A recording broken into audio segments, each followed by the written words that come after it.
It says it's muted, so it says it's muted. Let me check.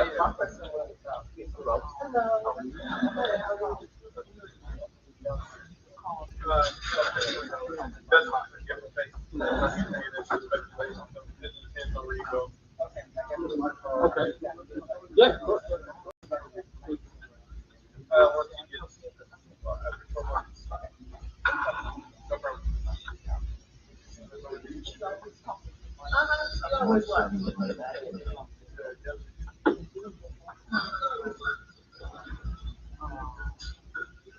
Still got volume.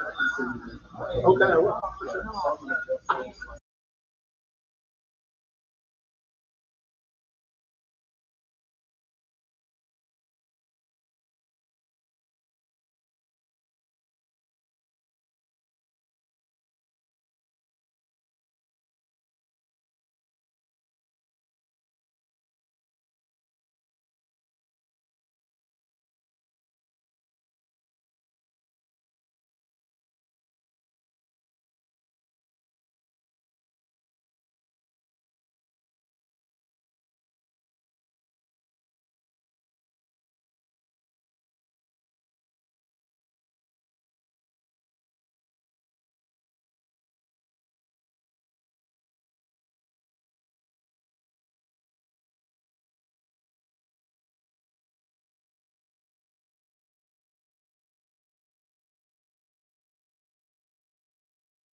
now for a few months.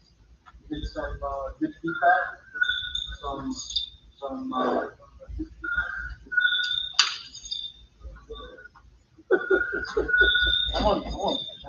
yeah, it's throwing me off.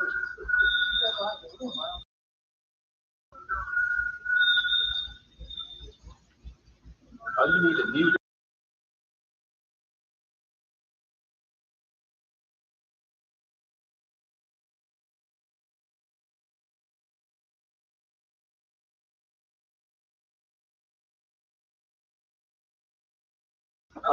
So yeah, we've been getting some positive feedback, getting some feedback about things that we need to improve on, and we're definitely trying to work on those.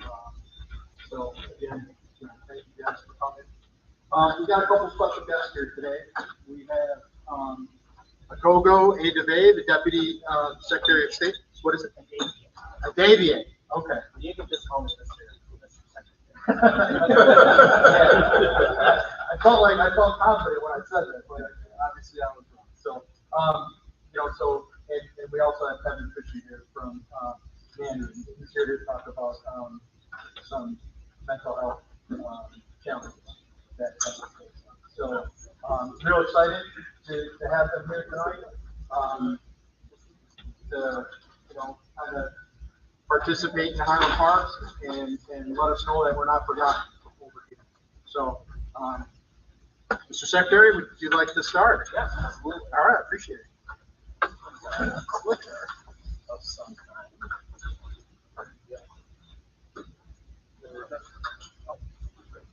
So, it's a real pleasure to be with you all here today. I'm super familiar with Highland Park because I live just 5 minutes away from here. So when we got the request to come in, they were thinking, who's the best person on the team to do this? And I drew the long straw because I'm basically a neighbor in Detroit. So I'm always waiting for all the collaboration between our respective communities.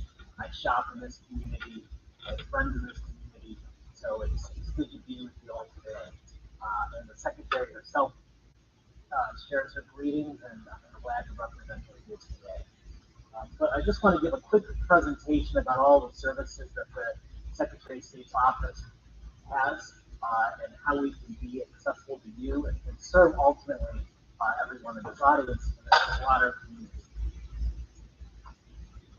So, as you may know, the Secretary, when she first ran for this office back in 2018, pledged that anybody could come into an office or have service somewhere in the state, either at a mobile branch, at an online, the online services, at a kiosk, to be done in 30 minutes or less. We try to keep that promise by making sure there are more online services, translating materials into different languages, and also having these fantastic mobile branches, one of which I understand will be coming to Highland Park. Do we know how long when the mobile branch will be in Highland Park? I can confirm I know that it is within the coming weeks. Within the coming weeks, so shortly. But the Secretary of State, I'm going too far. The Secretary of State provides a number of services to over 8 million licensed Michigan drivers, and we perform just over 10 million vehicle registrations each year, providing IDs. You can also bring up your driver's record, which is, we will touch upon later in the presentation about the road restoration clinics that we're having all throughout the state. We regulate industries, so if there's an issue when you go to a mechanic and the mechanic isn't being fair to you, you can complain to us and we can actually help you out with those issues. We're very focused on democracy, as you know, in elections, supporting local clerks, overseeing voter registration, recruiting election workers, and processing candidate application filings for ballot initiatives. So we're really a one-stop shop, and we serve most of the citizens of this state through the oldest department in the state of Michigan. The 60% of the services that we have at the Department of State are done actually outside of the branch. It's done online in 10 minutes or less usually, 5 minutes or less at a kiosk, or you can do it by mail. And when you're deputy secretary, they let you pretty much see any part of the department. And there's a building, a secondary site building in Lansing, where they actually open up all the mail and process everything. And they got some dedicated workers. There was a person there that had headphones on, and they were just opening the mail and processing everything. I didn't say hello to that person because I didn't want to mess up the process, because they've got it so down there. So it's a really impressive set of systems that we've got in place, and we're just continuing to work really hard to make sure that we serve all of you very well.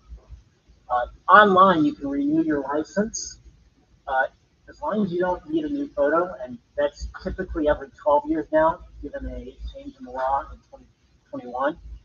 You can reapply for your first-time license if you're coming of age. You can change your address. You can ask for your personal driver's record. You can renew your registration, get a replacement tab, and change your vehicle's address and get a copy of your title. You do that all online. Super efficient, super easy, and that's all at michigan.gov/SOS. The self-service stations, of which I'm sure that you've seen. I know there's one at Glory Market, and I just saw it this week. I was tempted to use it myself because my registrations are coming up for renewal. But you can find these stations. There are 165 of them all across the state, and you can get a lot of those services online, but just quicker. You can actually print out if your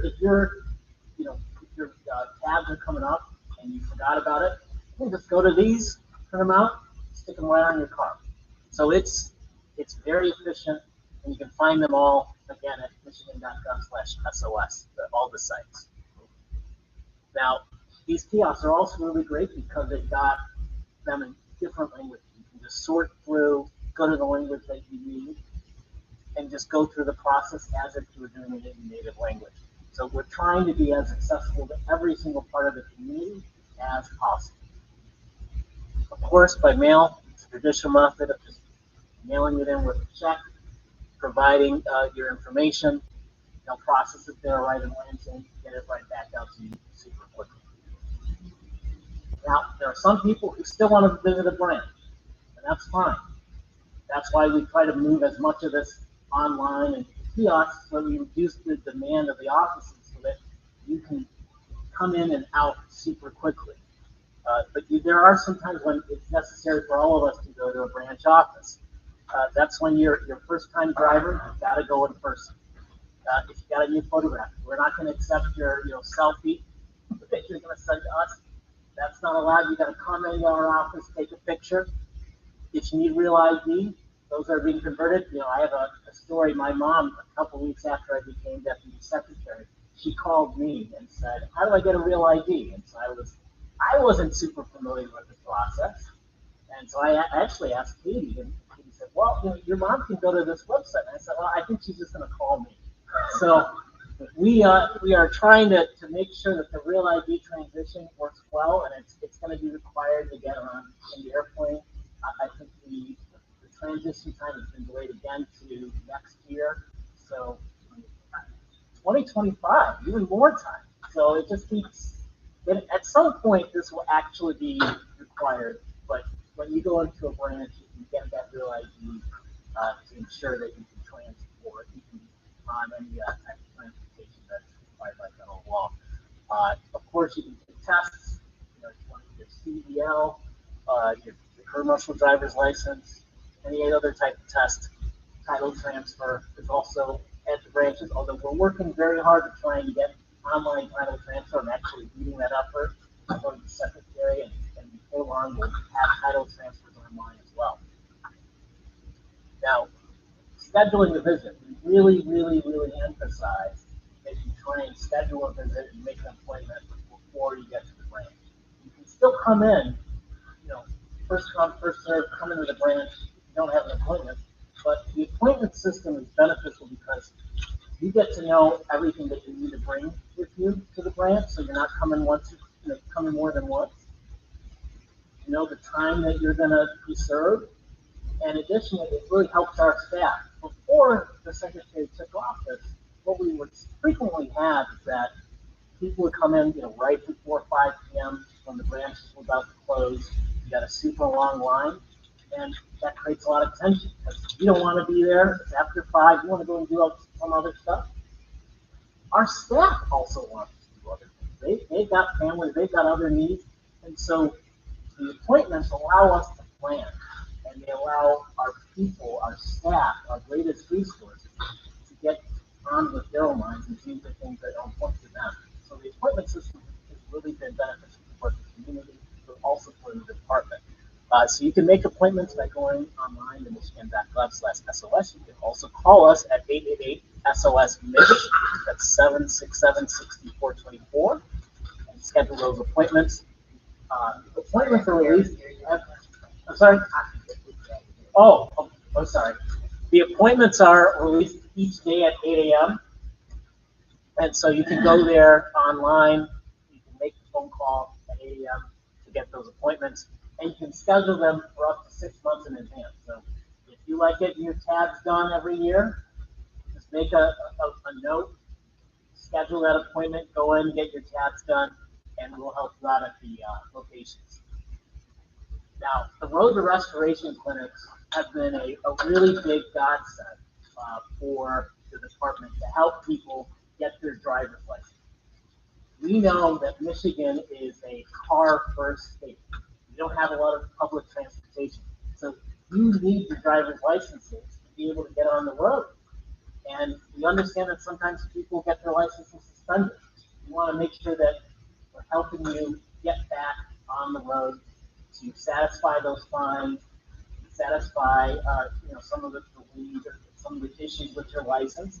But also, if you need to get a copy of your driver's record, you can get it at the Road to Restoration Clinic. You can also just go to any of our branches at any time to get your driver's record to know exactly what is holding you back from getting your license restored. And of course, go online to get more information at michigan.gov/road to restoration and get all the information there.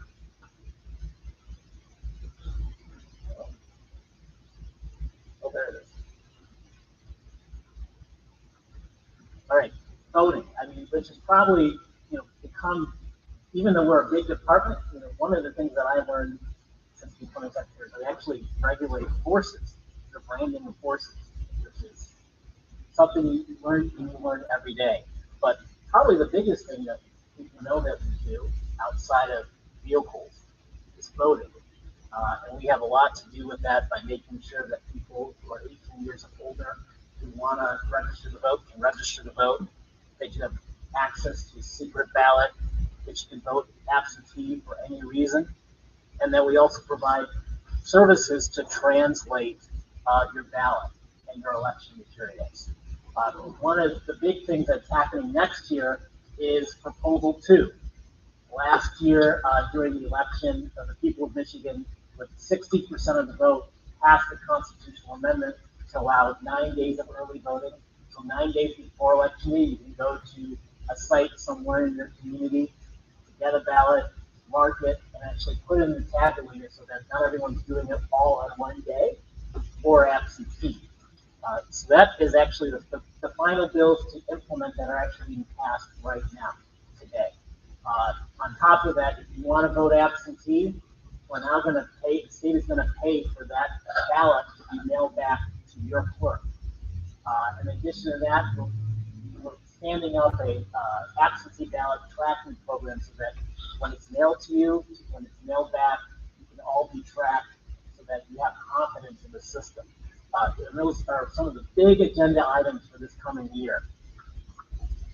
Of course, michigan.gov/vote is your one-stop shop online to find your voter information, update it, check your registration status, check your absentee ballot status, do a sample ballot. Sometimes you've got to do your research ahead of time for especially those down ballot races, figure out who you want to vote for, and locate your local clerk's office in your local drop box. You can find that all at michigan.gov/vote. So that's the end of the presentation. Of course, you can go to 888-SOS-MISH to get some questions from the hotline, or you can just email us at secretary@michigan.gov. So with that, do you have any questions? Yes. So, you know what happened in Highland Park last year during our election? I do not. It's a long story, so somebody can tell you. You had an entire city disenfranchised. So, if the Secretary of State is providing assistance, when residents have concerns about the voting process, who should they contact? Well, you have my card. Okay, Contact me if there's an issue. so it's a big issue. Yeah, Yeah. yeah, and we have an investigatory division that investigates all of that. I'm sure, I'm sure they have. I just don't know the details, but I can of course give you an update about what we investigated. But we'd love to talk to you more about that to make sure that everyone's rights are being respected in this city. You should then know the story then about what happened. Someone should kill that. Okay. It's the really disenfranchised. Secondly, technology fees. When you use those kiosks, I thought previously there wasn't a fee, and then during the pandemic, I noticed that there was a fee attached to using a kiosk in addition to the service charge for using my debit card. So is it all a la carte here for services? I mean, is it a set fee for using a kiosk, or is that a waive? How does that work? And what is that for? So the fees for the kiosks are to operate the kiosks. Kiosks don't operate. There has to be a fee. The fee is not for the whole entire operation. We defray it from our own budget, but those are the fees in place. So the other ways you can do it by mail, there's no fee. And the ways to branch, there's no fee. But there is a fee to do online services, and there is a fee for the kiosk. It's like self-checkout, it's like I'm doing the work, but I gotta pay. But okay, that's just a gripe. I understand. We just got through budget season. Right. And I've spent the last couple months boxing with the legislature to give us more funds for a whole bunch of things. And I would love to make that completely free for everyone because, I have wanted to use a self kiosk in my own, because it's on top of mine. You see it, you want to use it. But I typically do it online because that's a little cheaper. And this year I might just mail it in. But now I've seen the operation. They look really professional. So. Yeah, I had an opportunity to do something online. They didn't want you to set up some account, and I was just like really annoyed by that because I'm like, I don't want another password. No. I don't want another thing. Just to renew something once a year. So I went to the kiosk, and then I got charged that fee, and so naturally I was really annoyed and irritated with that process, although it was convenient. But again, that's just a personal gripe. Real ID. Where can you travel to outside of the country with real ID? You can't travel outside of the country. It doesn't replace your passport. So if I want to go to Canada, I can't use my real ID. You can use an enhanced ID. Oh, okay. Enhanced ID. Yeah, it's different than a real ID. The real ID is for after 9/11. This is basically one of the reforms after 9/11 to enhance the ability for the federal government to identify people who travel on interstate commerce. And so that's what real ID is for. The enhanced ID is specifically designed for people who want to go across the bridge, want to go across the tunnel. If you're in Texas, you want to go to Mexico, that's what an enhanced ID is for. It's a replacement for a passport in those limited situations. Yeah. Somebody else. So the enhanced ID is just for border, Yeah, border crossing, by land. so Michigan to Canada, but not Michigan to Mexico.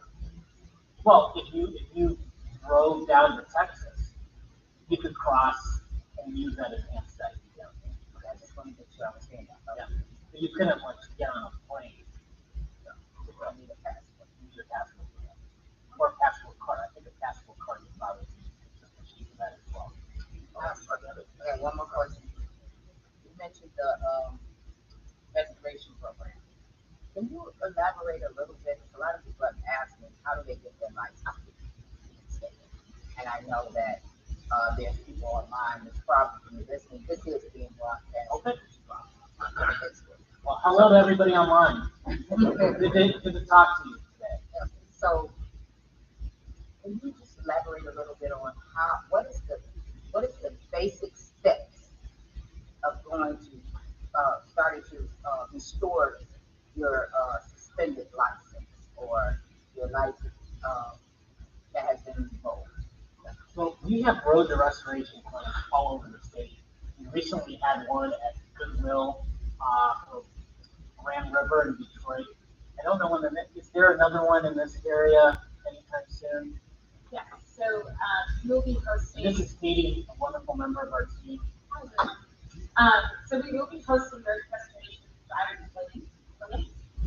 In the Detroit area, we have five additional road restoration clinics that will be in the city of Detroit and, the general metro Detroit area, starting in August of this year. And so the website for the Deputy Secretary of State shared Michigan.gov/road restoration is the key locating clinics, that will be coming back this way. I know we do have one that is virtually starting for the city of Detroit, in September, and then I know we'll also be there in October, and we're making arrangements to do at least two additional factors for the as well.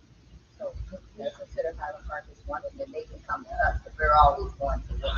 And we would like for people to come. Absolutely. We want to make this a road restoration clinic as accessible to every corner of the city. And I choose to mean that because I know that sometimes people in Highland Park seem and feel and are overlooked. I feel that, I know that. And We have lots of real large senior population. yeah, So transportation and things like that is kind of, hard to get around with. And so we have a large rec center that we can use. We have here. So at any time that, we want to set up a clinic and we can get it done, we are more than willing to, make that happen. We're here and then that Detroiters can come in. Since we're in the nucleus, yeah. the capital of Detroit, they can just send them. Yeah, absolutely. And the only thing I would encourage people to do if they can do it ahead of time, if you can't, that's fine, is go and get a copy of your driving record so you know exactly what is holding you back from getting your license. And it will be all detailed in your driver's record. If you can't do that ahead of time, we have a mobile office on site at a road restoration clinic where you can get your driver's record and we can work with you to get things done. And one of the great parts about the road restoration clinic is that there are volunteer attorneys that come in, and other, the last one, we had LinkedIn, we had career people to help you out, figure out that other aspect of your life. So it's a really one-stop shop to restore your status as a driver, but also help you get on your feet. And so it's a really profound program that we've been working on. He's been super involved in it, and I just had a really great time at the one that we just had, I think last week at Goodwill to try and help people out. We had about 900 people come during that one day. So there's a huge demand for this, huge demand, and I had pleasure to work with you to try and have one in Highland Park. We truly appreciate that. Thank you, Dr. Ray. Oh, go ahead. I do have a question as well. Do you have, does she have, I forget, attorney? Flyers available for the next road restoration. Kate, do we have those? We have flyers that are digital flyers on our website. Let me just ask quickly regarding this program. Prior to the pandemic, so I'm a former city councilman, so I had a client or a resident ask me for assistance to help restore his driver's license. Now, the form that he had to complete is rather tedious. It's, I don't know, maybe several pages that he had to complete. And the part that he didn't understand was he needed to have a attend, because it was suspended for OWI or something, possession of marijuana. He had to attend a substance abuse clinic, and he had to participate in some kind of AA or an evaluation, and it was nothing that could be done in just a few weeks. He had to go through this entire process and have a report generated. He didn't understand that. It took, after me going over all the documents and pointing it out, then he had the problem of trying to locate a facility that offered that service. Are those things that you will assist with in this program? So OWI and DUI, those type of things are exempt from the road restoration. Oh, well, okay. That's not part of it. Obviously, I think you can do those things through the court system. Hopefully they have some resources that can help them. Unfortunately, that's not part of the road restoration law. So you're limited to what? Just traffic infractions, like, So if anything outside, in correct me if I'm wrong, either OWI, DUI, infractions that are keeping your license. Everything else, but OWI and DUI infractions. So driving on suspended license. Yeah, That's included. yeah. did someone cause injury? And you weren't, well, no, you were cited to be negligent. So You able to qualify for that? you have to complete your sentence, of course. So if you're sentenced to something and you're a sentence, you have to complete your sentence. I don't mean the regulars. I mean just you hit a guy on a bike because you were on the phone or something. You injured them, so you lost your license. Yeah. If you complete your sentence, once your sentence is complete, and if there are still some subsequent steps to document your fines and there are things like that, that's what the road restoration clinic is for. So you rectify those fines, get all the other things that are in addition to like the sentence of whether it's jail time or community service. Outside of those things that are part of the court mandated process, we will help you. Because that's an important distinction, unfortunately, for a lot of people, communities such as Highland Park, Bill, asking why can't they help? So, all right, thank you. So I do want to just clarify a couple of things about our restoration. That's wonderful questions. I thank you so much for raising those. The first and foremost is that unlike some of the other clinics, legal clinics that have kind of popped up in our state, road restoration is not a judgment clinic, which is kind of different from some of the other clean slate clinics that have come up with criminal justice reform in the last couple of years. So because of that, to the Deputy Secretary's point, a lot of the OWI, DWI, and DUI type of convictions that may impact what we call license revocation are items that we are not able to typically handle or resolve in any fashion. However, the clinics are an opportunity for folks to have questions about navigating the hearings process, which is a piece of the packet that you were referring to. And the administrative hearings process is essentially it's an administrative and a legal process that drivers go through when they have a license that's been revoked or has been restricted or suspended under certain conditions. And so we have experts on our staff who work in the hearings office, they work in the hearings process every day, who can assist with answering questions about whether or not that hearings packet. And one of the connecting points that we're trying to work on as a department through the clinic program is actually to have substance evaluators on site at the clinic, with connections to substance evaluators on site at the clinic, for folks like the gentleman that you mentioned in a situation where he needed to attend additional counseling groups or maybe sort of completing additional testing before going to the hearings process again. So while we can't assist in license reinstatement in a DUI, OWI, DWI case at a clinic, we can help folks navigate that process and better understand what their organized actually looks like. And the same is true as the Deputy Secretary said with anybody who has a license suspension. While we can't necessarily guarantee license reinstatement under the restoration of driving privileges for everybody in the clinic, because we have to follow each case individually according to the local are. Everybody who leaves our clinic walks away with a better understanding of what steps they have to take in order to get their life back. Okay. I appreciate that. Go ahead. I would think like 10 minutes. Oh, Sorry, both of you guys have, so. I was just gonna ask, what steps, if any, is the Secretary of State taking in terms of consumer affordability? You know, we got the higher, fees for our roads, higher insurance rates, and the fees that the Secretary of State here continue to rise as well. And you have ticket related offenses where people are just paying these exorbitant amounts of money. It could be a minor infraction, it might even be innocent, you know, but they have to go through so much, a time period, and it costs, and it costs, and it costs.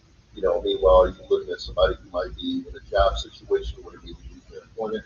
So what is the Secretary of State doing, if anything, you know, to help curb some of that? Because across the country, the rates here are pretty high compared to some of the other states. I think it's expensive to be a driver. I mean, I pay a lot for insurance, and I'm just always like, Yeah. you know, some of my friends are like, you know, your parents live in the suburbs, you want to register your car there? I can't do that. Other people can try, but it would be very quick. I think I have to fill out my resignation letter. Right. So, but to your point, with the road to restoration clinic, so that's kind of the main conduit addressing a lot of these fines. A lot of these fines are done through the court system. It doesn't fall under our umbrella. But we are trying to work with the nonprofit community to make sure there's money there for people who can't afford it for those fines to be wiped out. And we've done that at past clinic. The Secretary is charged me with looking for other sources of revenue where we can bring in people to raise those fees to help pay those fees off. And something that is on top of mind and a huge priority for the department to make sure that when people come to the road to restoration clinic and have all this money, we're not telling them, well, you still gotta pay. There's nothing you can do for you. We're trying to work through that process. We're also trying to work with the legislature to get more money. So it's a work in progress, but we understand those barriers. And we understand that there is a process that we have to go through to kind of make it easier for people to drive. Didn't you end driver's responsibility? Yeah, Okay. but there are other fees. I mean, there's so many fees and there's so many expenses driving on these roads. On top of mind, trying to make it as inexpensive as possible for people to drive. One quick follow-up too, what is the exact status with the park, you know, with these recreation passes? You know, you go to one park, you know, say your park pass is $50. You know, you still have to pay $10 to get in the park, and you pay for the recreation pass. So how exactly does that work for each park? Because you get a different measure. So, all state parks, what the $10 recreation park. So if you're going to a metro park, that's different. But all state parks, that'll allow any state park in the state, you have that recreation pathway for your own. That is the expense. Okay. What branch did you go to when you had that? Still, I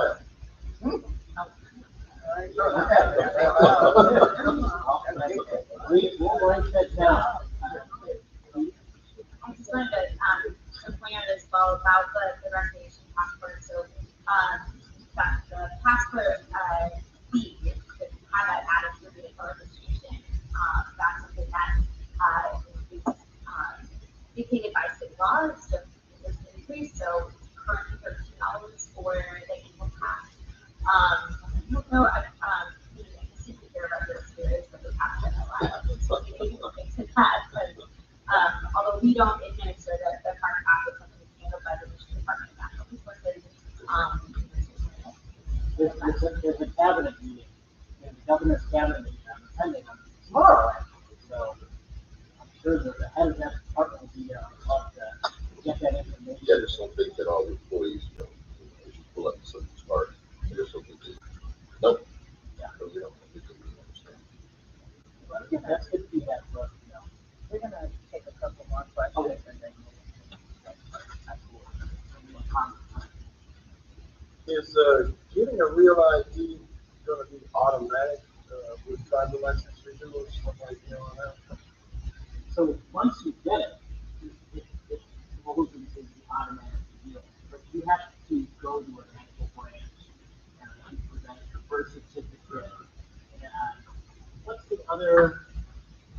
You just need to present either a valid unexpired US passport or a birth certificate raised for seal with your current Michigan driver's license or ID.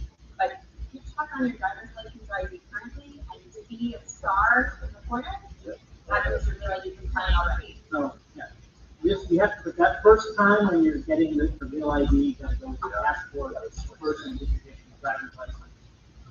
And then you'll fold it into the regular renewal process. One last question. I had a question online, and they're having a hard time doing it, so I'm going to answer. This is a very important Secretary of State voting function. Recently, there was a chaos of people being removed, a whole slew of people being removed from the ballot based on one particular item on the ballot, on the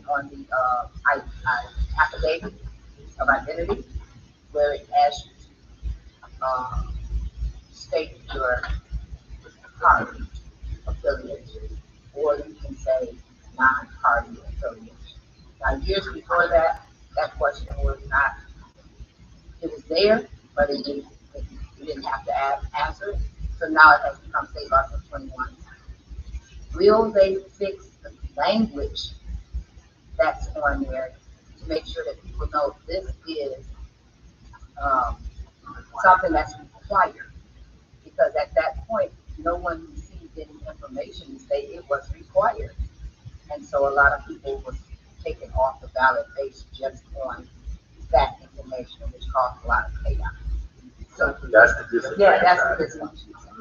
So will that, maybe that's the Secretary, but will that small little piece of information be explained at length of what that means? Because there are some people that just wrote, I'm a Democrat. And then there's some people who did put not, but then most people somebody put N.A. So N.A. could be non-affiliation, or it could be capital. But it was ruled that N.A. is okay. But again, still at that point, they had been removed. So we want to make sure in 2024 that that's there, so no one is removed or no one is taken out, taking advantage of that situation, so that we can have a clean and good, fair election. So all election forms are prescribed by the Bureau of Elections, which falls under the Secretary. Right. So we can certainly take another look at the forms to see if it's clear enough that someone looking at it knows how to fill them out. Well, asterisk, let's say anything but an asterisk must be filled out. Something, anything like that. That's something that simple as making sure that one does not think everything with an asterisk must be filled out. That proves theirs right there. And when they don't do it, it's right here. It's said. You need to fill it out. So you can certainly take a look at the form to make sure that it's clear. I think the other thing is that local races, we don't think the form is recommended by the local clerk as the responsibility. And we can work with the local clerk's office here and across the state, because this is not an issue that there have been a lot of issues over the last couple of election cycles with candidates being removed from the ballot in ways that have been, that are new. Right. There's That a lot- was, there's a there lot of lies the problem, that it was new, Yeah. but it was not sent out to candidates in any kind of way. It's like, this is information that you need to know now has happened. Or even people who are already in office, before they decide to run again, if you're starting to learn. Here's what's new. Things like that. That's okay. One last question. I know I gotta let this guy speak too. How do you know that they so extremely just how do you know if there's something wrong on your application? How do you know it's being checked? So, are you talking about absentee ballots? Either way, absentee or substitute. So if you're voting in person, you put it into the tabulator, and there's something wrong with how you marked it, the machine is gonna tell you, it's not gonna accept the ballot if it's incorrectly marked. An absentee ballot, you wanna assure people that if it is incorrectly marked, it's put into another file, and there's a bipartisan group of people, one Republican, one Democrat, to review the ballot, and see if they can ascertain with their eyes, as a team, how you intended to mark the ballot. That really reduces the amount of errors with ballots ultimately that happen.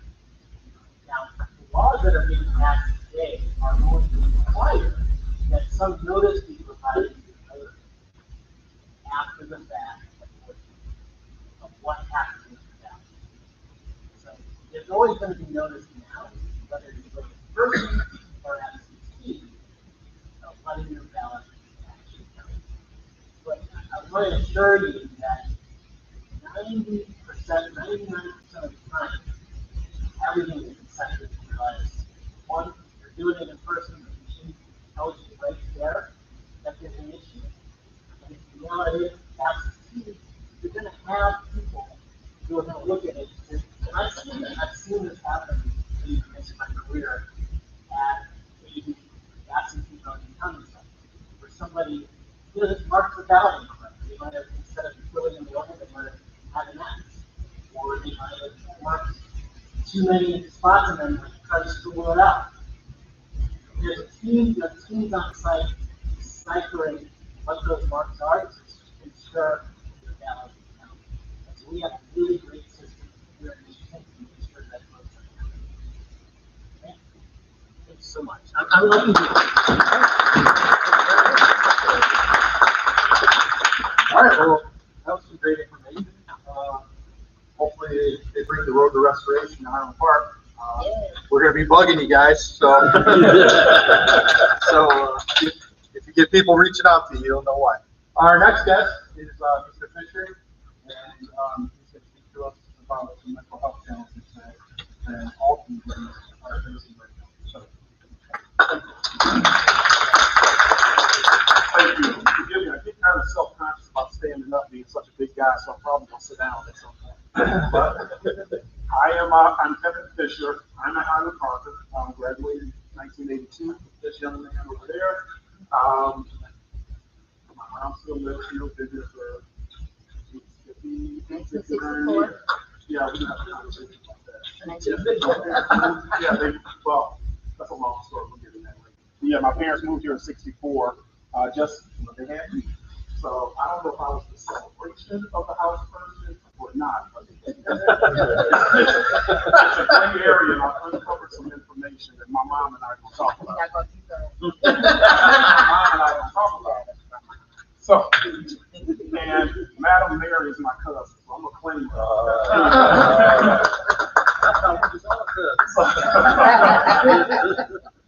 So, I'm the executive director for an organization called N.A.M.I, the National Alliance on Mental Illness. There's some brochures up front, so you don't have to try to remember what I said. N.A.M.I is the nation's largest grassroots mental health advocacy organization that's purely dedicated to building better lives for anybody affected by mental illness.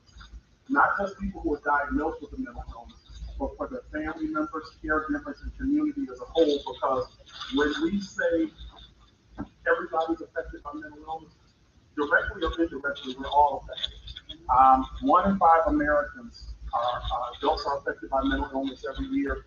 1 in 6 children between the ages of 6 and 17. When you put those numbers together, we're talking about almost 70 million Americans are affected by mental illness every year.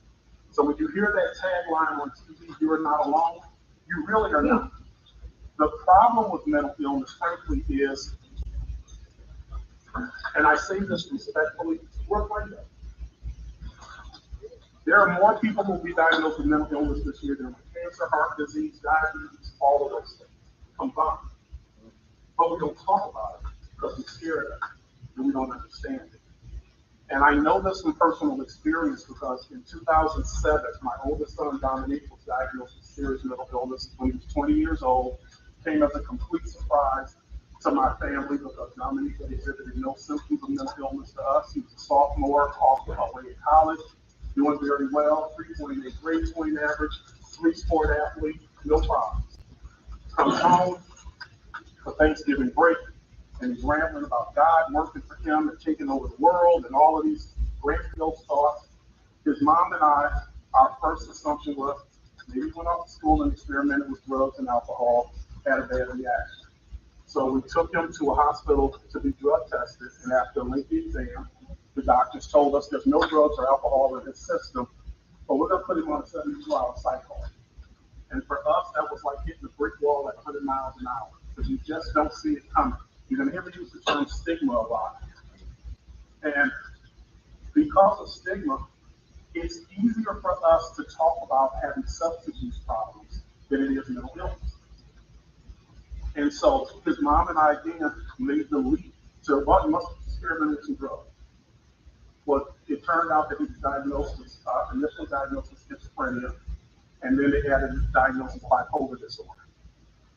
And we learned very quickly how ignorant we were to mental illness, what it meant, what his treatment plan would look like, what medications might be necessary, what his life was going to look like going forward. And so for about 2.5 years, we really struggled trying to understand that and bring that all together to take care of my son.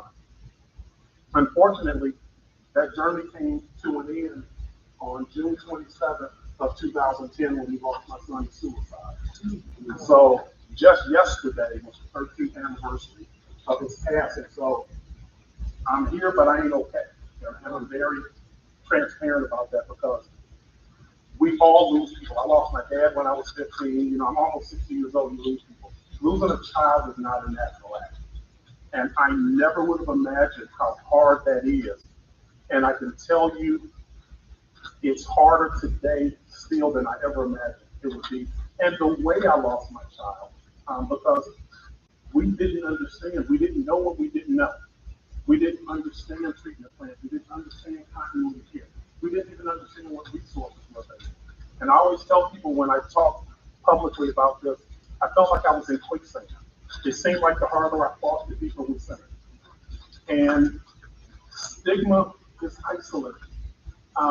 You hear the phrase now, you are not alone. But I will tell you, if you live with a mental illness or if you're a caregiver, like I was, you feel alone. You can say that to me all day. I remember telling my son one day, it's just me and you against the world. You know, family and friends did not understand what we were going through. And I learned so much from my son's name was Dominique. I learned so much from Dominique because one of the things that he taught me was that just because I'm diagnosed with mental illness doesn't mean I'm stupid. He said, I'm very aware of what's going on around me. I'm very aware that people see me and treat me differently. I understand people don't want to be associated with me anymore because of this illness. Now, Dominique, and I'm not picking on anybody. If Dominique was diagnosed with cancer, we would have had GoFundMe pages and people would have been sending casseroles to the house and all of that. When people found out my son had a serious mental illness, they were running out the back door, family and friends. And he was hurt by it. He really was. So after losing Dominique, as a father, and I'm going to talk about us men in a minute, as a father, you know, as men we're trained that we're protectors and providers. You know, that silence is strength. We don't talk about our feelings. And when I lost him, I remember I had other children that I was responsible for. And I told myself that they needed to see strong dad. So I would present to them, helping with homework, getting them off to school in the morning, doing things around the house. But when they thought dad was in the basement watching football, dad was all up in the corner crying, trying to get itself together. And I did all the stuff I thought I was supposed to do. I joined a support group for parents who lost children. I had a therapist. I did all of those things. I never prayed and cried so much in my life. And I kept singing. So about 6 months after I lost Dominique, I started planning my own suicide. And I literally came within hours of taking my life. I planned it. I went to the doctor, I went to the lawyers and got my will drawn up. I set the things aside. And this wasn't a conscious thing like I wanted in my life. Because one of the stigmas or myths about people who die by suicide is that they want to die. 90% of the people who survived a suicide attempt told us, I never wanted to die. I just couldn't live with the pain, the emotional pain anymore. And that's where I found myself. I've never wanted to die. But I said, God, if you can't help me in this, because I can't get up and do it every day, then I'm going to have to. And I literally came within hours of taking my life. I thank God for my wife because she didn't even know she intervened, but she intervened.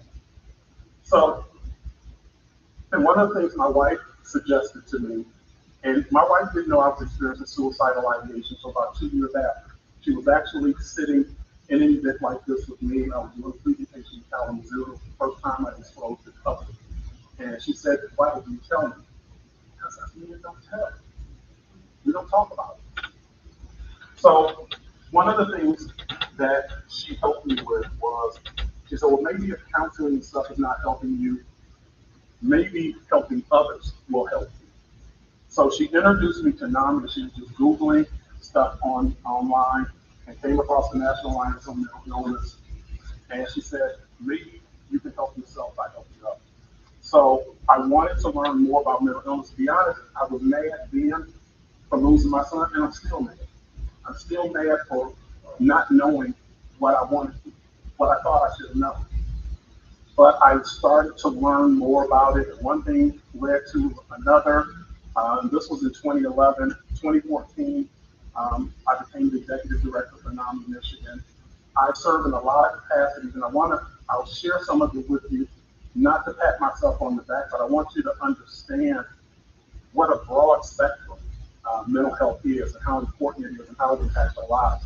So in addition to being the executive director for N.A.M.I, Michigan, I'm also the president and interim, I'm trying to lose the title, CEO of an organization called CIT International, Crisis Intervention Team Training International. It is the nation's gold standard on how we train law enforcement agencies to work with behavioral health care professionals and advocates so we don't criminalize people who live with mental illness or harm them. Real quick, well, I'm going to run through some other stuff, and then I'm going to ask a pop quiz question. In addition to that, I sit on the Governor's Suicide Prevention Commission. I sit on the state's mental health diversion council, the state behavioral health advisory council. Basically, anything that impacts mental illness in the state of Michigan, in one way or another, I get connected. And what started as a quest for knowledge and understanding for me has turned into a second career. And it is truly my passion to help people get the help that I need. Like I said, I felt like I was all alone. I felt like I was replaced. So, quick question. Who knows what the largest mental health treatment facility is in the state of Michigan? Anybody? It's the Wayne County Jail. And let's not just pick on Michigan or Detroit. If you go to Ohio, it's Aghogho County Jail. If you go to Illinois, it's Cook County Jail. If you go to California, it's the Los Angeles County Jail, and so on and so on. Somebody said earlier, we closed all the state hospitals. We closed most of them, not all of them, but most of them. And there's a story behind that. But how did jails and prisons become our de facto mental health treatment facilities? And who really believes that anybody's getting effective mental health treatment in jail? Because it doesn't happen.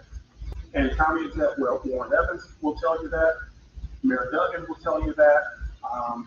Chief Robert Dunlap is the chief of jails for Wayne County. I've walked all 3 Wayne County jails, every floor. There's nothing more disgusting than the mental health floor. When you ride in the elevator, you can smell it on the second floor before you get to the seventh floor. Nobody gets effective mental health treatment in jail. And when we tell a person who had cancer that they should be treated in jail, it just doesn't work that way. So we have to do a lot to rebuild our mental health treatment services. Now, I want to go back and talk a little bit about CIT and the need for mental health services and why this should be important to you and our community. And I'm going to use an analogy. How many of you remember the movie Soul Food? The movie, not the TV show. Okay, the movie.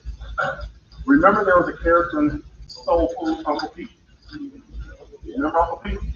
Kept Uncle Pete in the back room at Big Mama's house, right? Okay? So Uncle Pete had a mental illness. Everybody thought Uncle Pete was crazy. What did you find out at the end of the movie?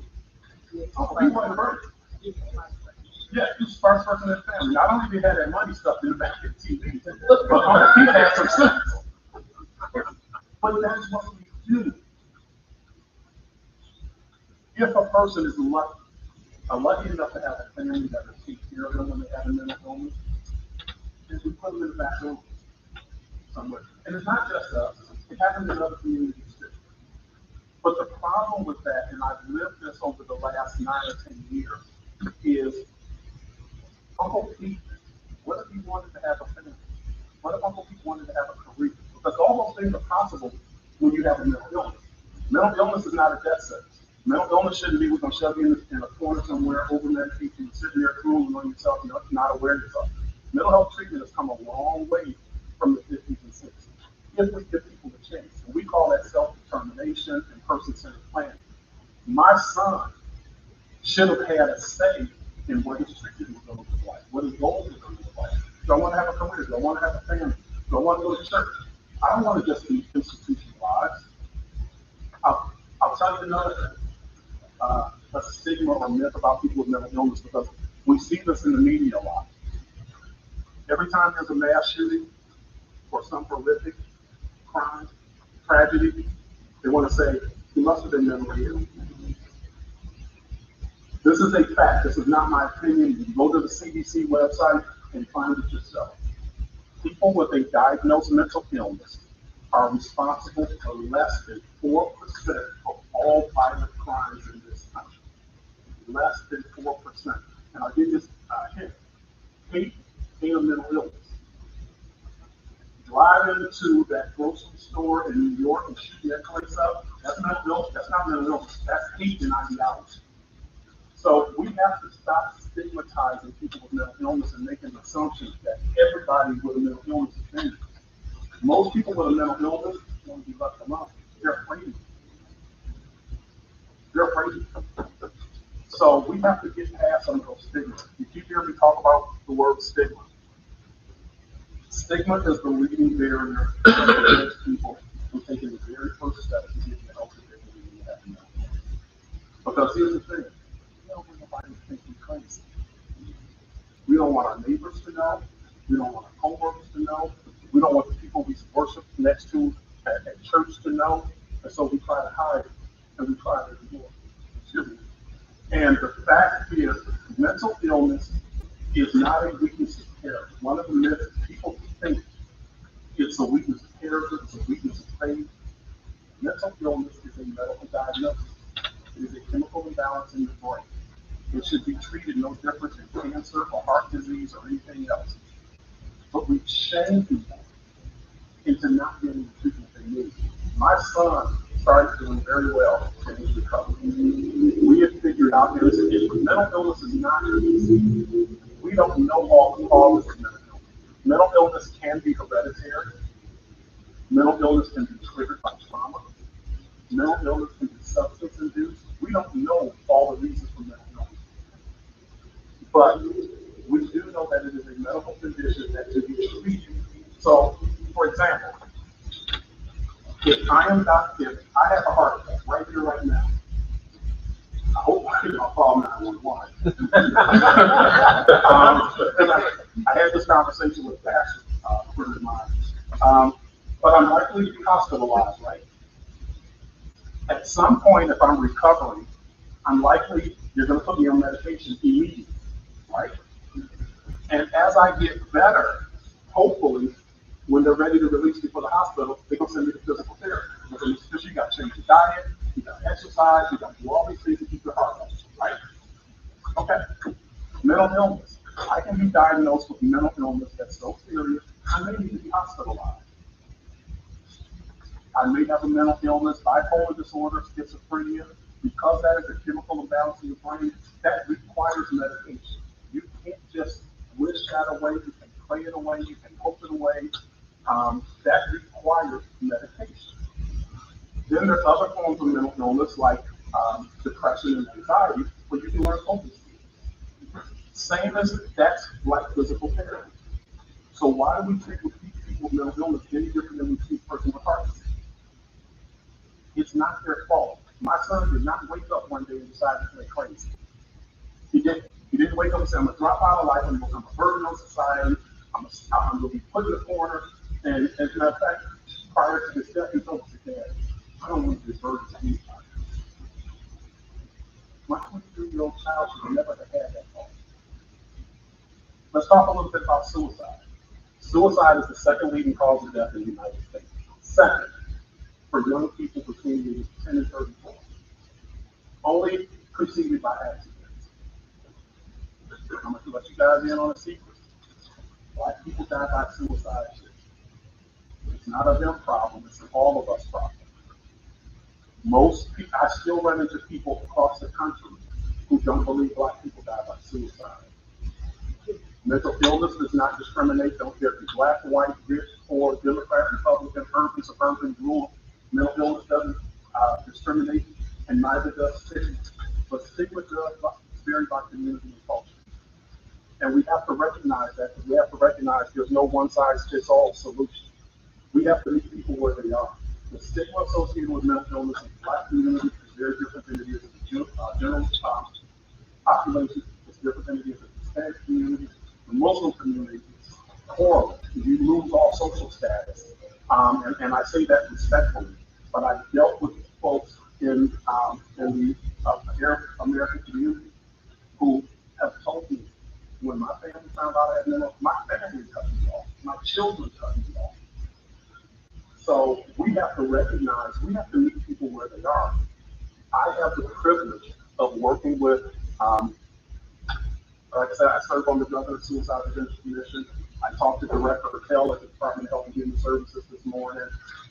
If it touches mental health, one way or another, I get involved because we can't escape this. We can't pray it away. We can't wish it away. Those of us of faith, you cannot pray mental illness away.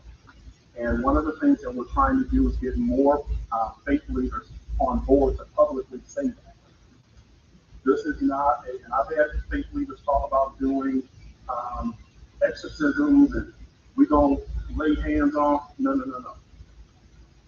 God gave us psychiatrists and psychologists just like he gave us cardiologists and oncologists and dermatologists and all that other stuff.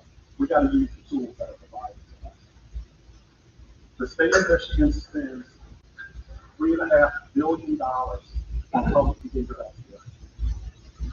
You are privileged to be in Wayne County.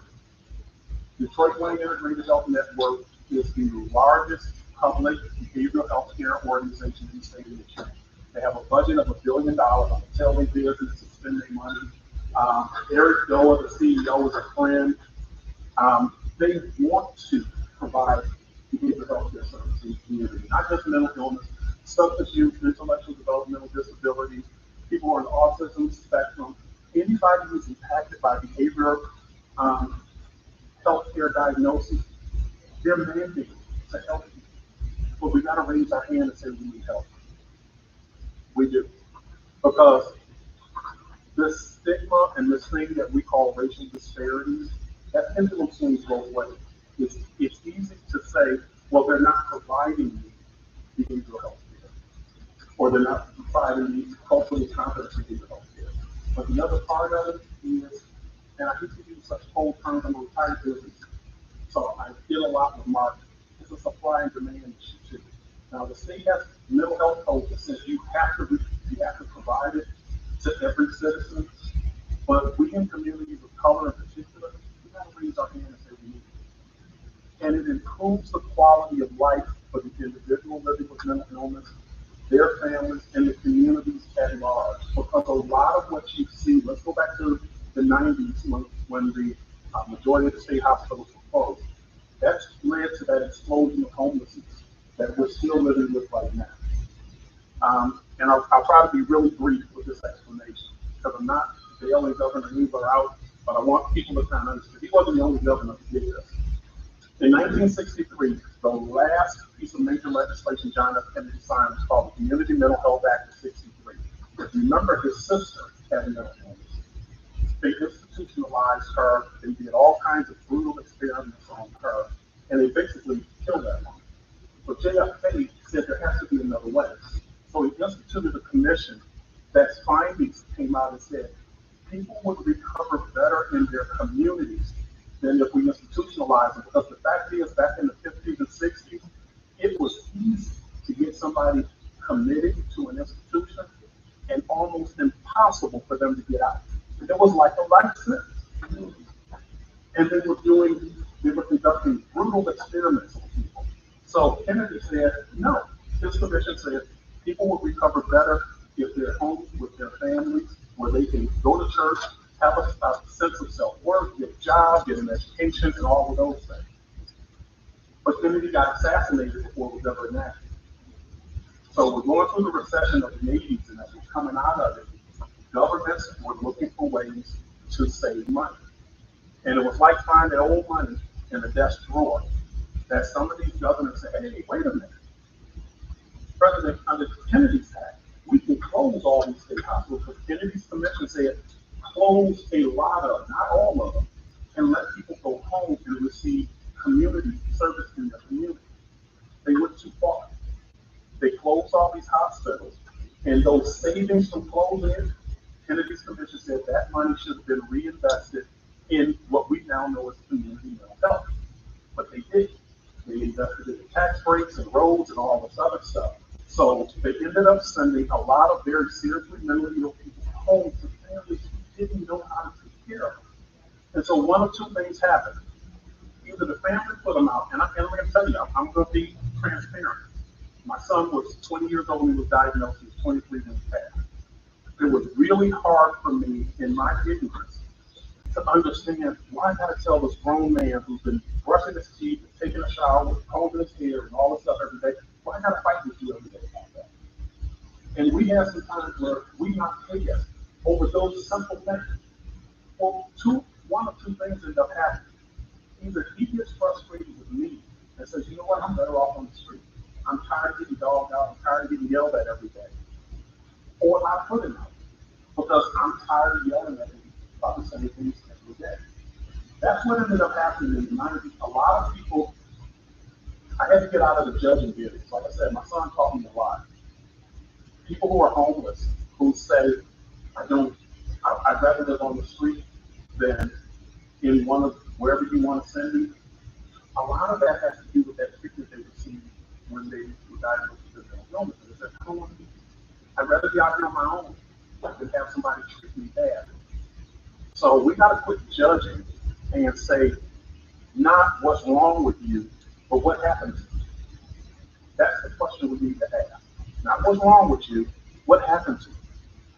And how can we help you? Because we don't have everything we need, but we have a lot more services available. Detroit Wayne has $1 billion budget. They also have something called CCBHC. It stands for Certified Community Behavioral Health Clinics. Senator Stabenow championed it with Senator Roy Blunt out of Missouri. And what CCBHC does, so stigma is the leading barrier that prevents people from getting help. And after that, it is the lack of awareness of what services are available, how to access them, and how to locate them. CCBHC answered a lot of that for us because with CCBHC, and in the state of Michigan, there are 34 centers, 24 of them are in metropolitan Detroit. You can walk into any of them 24 hours a day. They have to provide you treatment regardless of the severity of your diagnosis. And that's really important because private clinicians can pick and choose. We call cherry pick clients. There are some psychiatrists, psychologists who say, you know what, that case is too difficult. I don't want to deal with that. I'm going to take it mile to mile. When you go to a CCBHC, they have to provide you treatment regardless of the severity of your diagnosis, regardless of your insurance status, regardless of your ability to pay. So there are a lot of tools.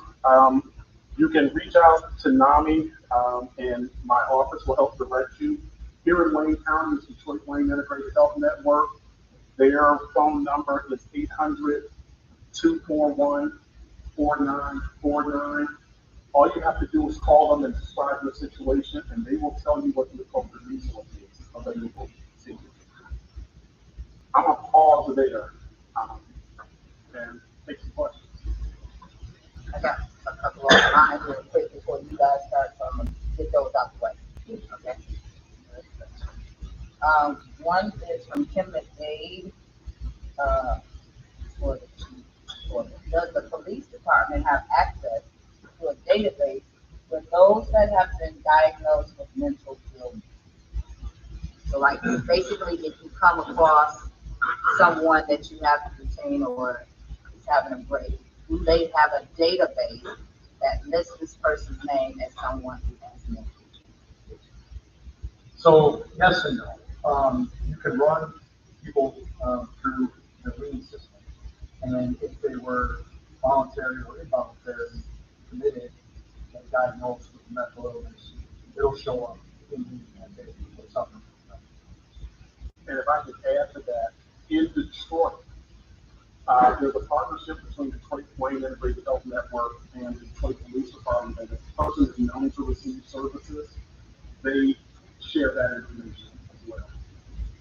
So a new system that we're going to, the clinic system, will help us mandate in our car, or have the ability in our cars to add notes. So if we encounter someone that, I think I spoke about this before, that may have been, prime examples of a Vietnam driver, someone who may not like, loud noise or fire attacks or sirens, things like that. We can put those notes in our database, and prior to responding to that location, we can look those notes up and respond appropriately. That was the only one on mine. The other one was for me as when writing, and we're in the process of with our grant that we received hiring a social worker. Mm-hmm. So, what should that person be able to do in the way of communicating with someone who's having a break in order for the department not to have to? So that is a great question. So since George Floyd, one of the most common conversations around the country is about crisis response models. There are some crisis response models, which the mayor is talking about. It's called a co-responder model, where a behavioral health care professional would ride with a law enforcement officer. There's many communities who say we don't want law enforcement involved at all, so they have what we call mobile crisis units, or CAHOOTS, which is a model out of Seattle. CAHOOTS stands for Clinicians Helping Out in the Streets, or something, I think is the acronym.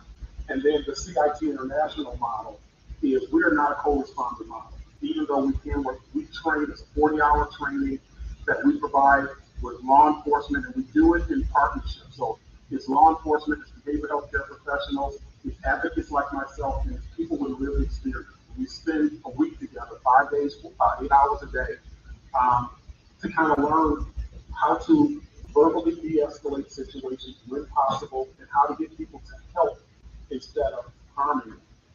To your question, a clinician, if there's no imminent danger, if the person who's in crisis doesn't have a weapon, is not a danger to themselves or others, then typically law enforcement will step back and let the clinician take control of that call and help get that person to the resources that they need. And those clinicians have a database of all kinds of information, resources that are available with them. we say we're not a co-responding model because quite honestly, sometimes the mere presence of law enforcement, the gun, the badge, the squad car with the flashing lights can set somebody off. You can make a situation go bad. So, and that's just a trigger. That's their fight or flight kicking in. And my son experienced this. And so that's why we say we're not a co-responding model. We don't want law enforcement on scene at all unless there's a threat of danger. We would rather be mobile crisis or something else.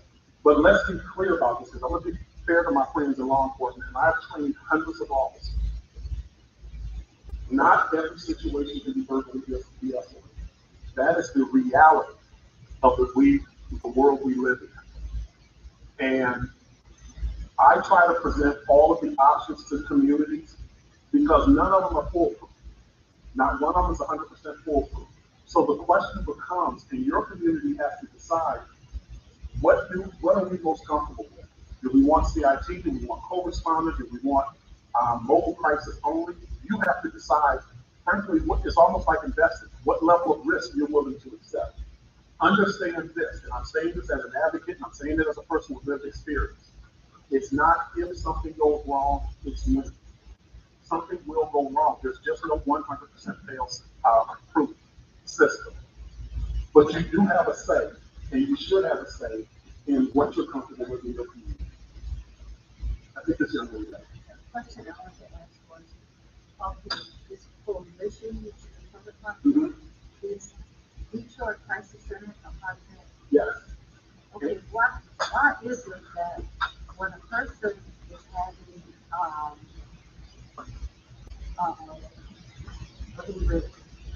when they're having issues within, they're a danger to themselves, they're a danger to others, you take them to Detroit receiving, they keep them 24 hours, and they let them go. That's not enough time for medication to really get into their system and say, okay, you come home and I can take care of you now. So, I'm all about being real on the phone, so I ain't gonna lie. With all due respect to my friends at the medical hospitals, whether it's Henry Ford, emergency, wherever you take them to, a hospital emergency room is not the best place for a person who's experiencing a mental health crisis. They're truly not staffed to deal with it. What is happening, what Detroit Wayne Integrated is working on right now, I think the fall of this year, there are mental health urgent care. We call them crisis care centers. Detroit Wayne is opening one. They're opening the first one that's city-owned, but there are crisis centers available right now. Detroit Wayne's opening one at 707 Milwaukee this fall. I think next spring they're opening another one at 7 Mile and the Southfield Freeway. There's a place in Livonia right at Farmington and 96 called Cope. It is a crisis center. There's a place called Team Wellness down in the Eastern Market District. Those are mental health urgent care, for lack of a better term. And those are places that you can take somebody voluntarily or involuntarily to be assessed for whether or not they have a mental illness and to receive treatment. Now, there's still short-term stays. They typically are 3 to 4 days. But if they need further hospitalization, then when they do that assessment, they make that determination while they have that person there. Then they try to make arrangements to get them out, get them into a psychiatric hospital. Let's be clear about this too. Yeah, but then I was on the phone with the deputy director talking about the human services this morning. We know we have a shortage of psychiatric beds in the state. We have a shortage of psychiatric beds in the country. Michigan had to shut down, oh God, I want to say almost 200 beds earlier this year, not because the beds weren't available, because we didn't have mental health professionals to staff. So that's a real issue. We have a huge shortage of behavioral health care professionals in this country. If you got grandkids, kids that are going to school, encourage them to pursue a career in behavioral health care. We have a huge shortage. And our fear was coming out of COVID. During COVID, the suicide rate and some of the mental health numbers went down. But all of us advocates and professionals, we knew that when we came out of COVID, the numbers would start to go back up. So there's a huge shortage of professionals, there's a shortage of beds, and we're going to have to work our way through that. The state's building a new facility mobile. But that's replacing two old facilities. There are going to be, and I can't remember off the top of my head the number of beds. There are going to be a few new beds, but that new system, that new facility is going to replace a child facility and an adult facility. So it's really, Hawthorne and what used to be called Walter Luther. It's going to replace those two facilities. So there's going to be a few new beds added, but not a lot. Yes, ma'am. It's a lot of vacant lots on our block. And it's been 3 different times when people were got naked. So we just called the police, police called 911. I mean, they called 911. So who should we call if that could happen again? So if there's no threat of danger, the new national number is 988. So it's July of last year, I think it was July 16 last year, the new national 988 crisis line went online. And it is proven to be very successful. If there's no threat of danger, you call 988 first. It routes to a local, so even though it's a national number, it routes to local services, and they can help with that. If there's a person who is a danger to self or others, you call 988, but they're going to call 911. Yes, ma'am. I have a question pertaining to what the attorney right there stated. I was always told, because I deal with, or have dealt with, elements of our family, that it was a 72-hour hold. And we just recently experienced somebody going to receive it, and within 24 hours, the person would come and come pick you up. So what? So part of the frustration for law enforcement is they will pick somebody up, take them to the hospital to be assessed. And I hear from officers all the time. They say, well, I'm sitting in the car doing the paperwork. I see the person walking out the door. That again, because here's the thing, 72-hour hold is not guaranteed, especially if you go to a hospital. You can't just assume that if a person, because if that person has rights, and that's the fine line that we walk. That individual has rights too, not to be detained unlawfully. So if that person is able to convince a clinician, and here lies the problem, a lot of emergency room departments don't have a psychiatrist on staff. So they're going to be assessed by somebody who is likely not fully trained. And here's the problem with going to emergency departments. And I don't want to get in trouble because I work very closely like that with Henry Ford and all the insurance companies and all those systems. The fact is, a hospital emergency room is not a good place for a person to experience a normal crisis. They will get released prematurely. And there's a stigma in the hospital. And the fact is, if you don't show up at a hospital emergency department with a physical injury, they will send you home. Yes, ma'am. Okay.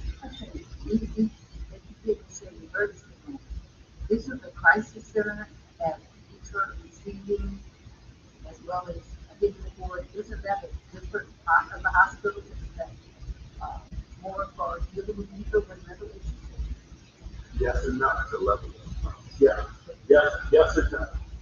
Hospitals, there are hospitals like Henry Ford, Detroit and others that accept patients that are experiencing a psychiatric crisis. But again, I would suggest to you that that's not where I would want my loved ones to go if I had kids. They're just not staffed to do it, and they have a tendency for a variety of reasons to release people prematurely. So they identify as a crisis center, but I don't consider them, and I'll get myself in trouble out here, I don't consider them a full-fledged crisis center like what Detroit Miami is creating right now. Or like, if you have a loved one right now, I would say in Highland Park that's experiencing a mental health crisis, I try to get them to cope in the moment. That's right. Yes, What about there's a new hospital being built in Dearborn?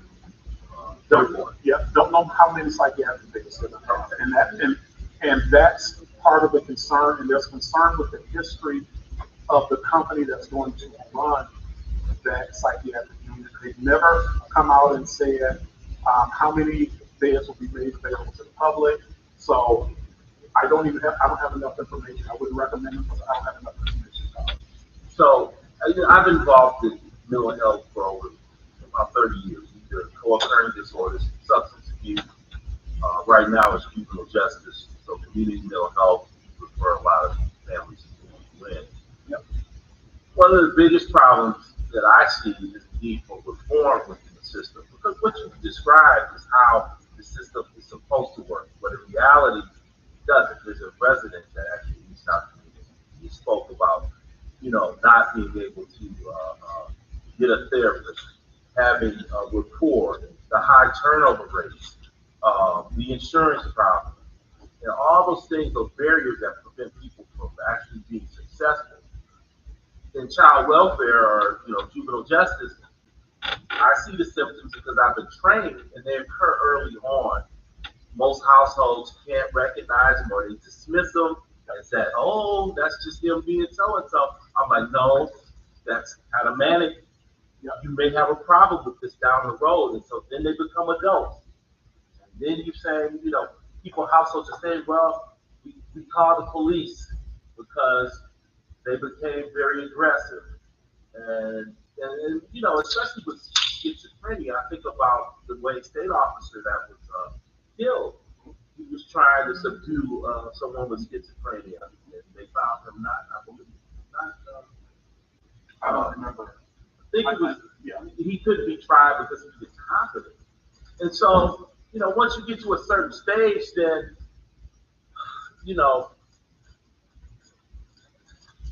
do people, and I see this a lot, people, the court says, okay, get them in therapy, and it's a half-hearted attempt, that participation. So let me jump in because there's a couple of things you brought up. Okay. Great points. And I was having this conversation with the deputy at the Department of Health and Human Services this morning. Yes, we need more psychiatric beds. Yes, we need more healthcare professionals. But the most significant thing we can do to help people who live with mental illness is get them help at the first signs that they might be experiencing a mental health issue. And think about it like this.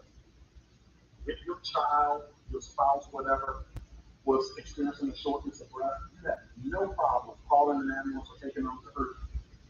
If you're starting to see these kinds of behaviors that cause you to, then there's no reason why you should take it to get a psychiatric evaluation.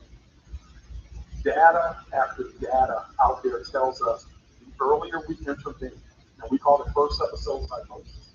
The earlier we intervene, the better the outcome. It's just like any other illness. You are better off, you have a better chance of survival if you're diagnosed at stage 1 cancer instead of stage 4. Same thing with mental illness. The earlier we diagnose and get treatment, the better the outcome. And that helps us with the shortage of beds and all this other stuff.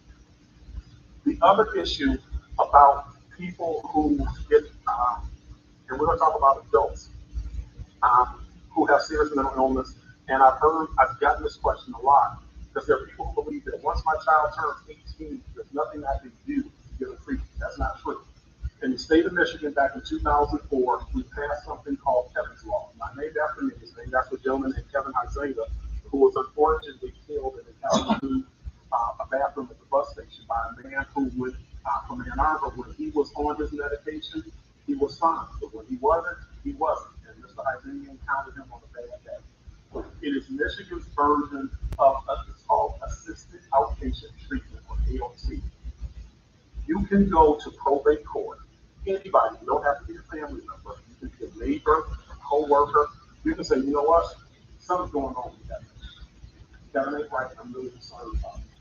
You can go to probate court and petition me under an AOT. So I want an AOT petition.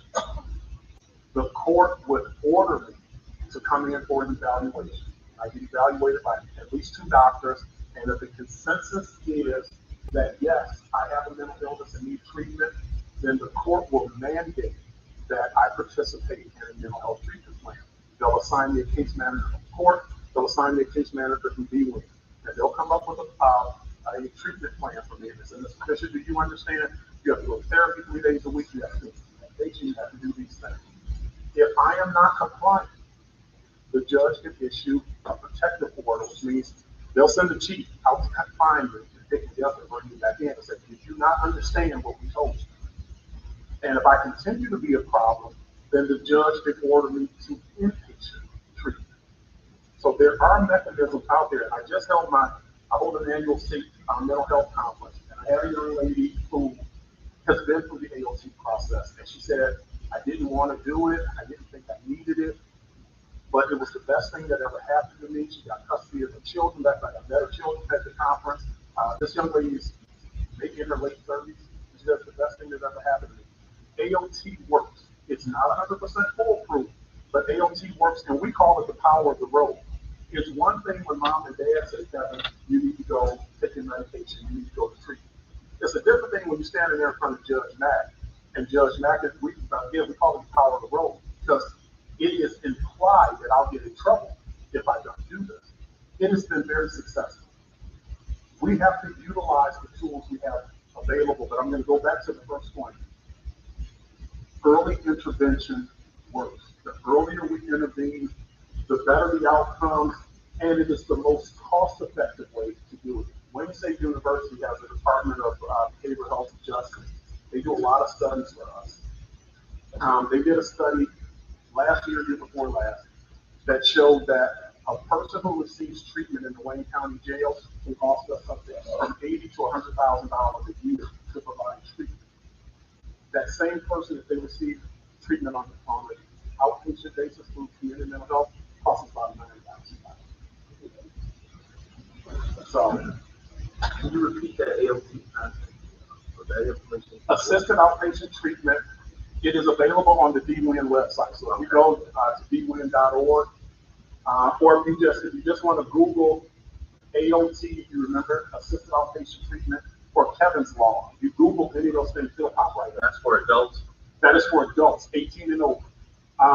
For a minor, the parent is responsible, just like it would be for my other medical. But here's the other thing that most people don't know, and I was cautious about saying this because I speak in a lot of junior and senior high schools. A child at the age of 14 in the state of Michigan can submit themselves without parental consent to a behavioral health evaluation. So they don't need mom and dad's permission. And I've had a number of kids tell me, I know there's something wrong with me, but my mom and dad don't want to give me help. Right. And us dads, we're the worst. Right. Because we think it's a reflection of us. We think that how could I have passed on a bad gene to my son? We got to get over ourselves. It ain't about us. If a kid works up enough courage to come to mom and dad and say something's wrong with me here, you should have the courage to go get them the help you need. We don't have to wrap up if we need 20 minutes for people that came to ask other questions too for the chief. So we can be out of here by 8 o'clock. And, it is 20 minutes to 8. So we'll leave those 20 minutes, but if there's any other questions that you think about, they're still here until we let go. Please make sure you let them know. So that you can get your questions answered or get a business card so you can call and get that information. I'm glad we were able to have this.